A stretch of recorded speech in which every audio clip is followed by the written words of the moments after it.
მკვლელობა თბილისში მარჯანიშვილის ქუჩაზე 30 წლამდე კაცმა 40 წლამდე მეზობელი ქალი მოკლა. გავრცელებული ინფორმაციით ბრალდებულს ფსიქიკური პრობლემები ჰქონდა.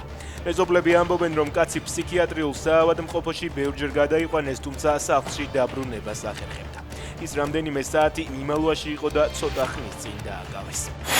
ჩვენ ვერ დავეთანხმებით სუვერენული საქართველოს არსებობას, აცხადებს კრემლის პროპაგანდისტი დუგინი. მისი თქმით, რუსეთმა არ უნდა დაუშვას სუვერენული საქართველოს სომხეთის, ყაზახეთისა თუ უზბეკეთის არსებობა, რადგან ყველა ის ტერიტორია, რომელსაც მათი კონტროლის ქვეშ არ მოაქცევენ, ნეიტრალური დარჩება.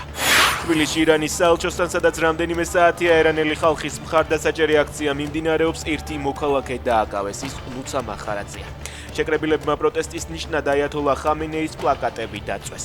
აქციაზე ახალგაზრდა კაცი ცუდად გახდა, მას შემდეგ რაც შეიტყო, რომ მისი ოჯახის წევრი ირანში საპროტესტო აქციებისას მოკლეს.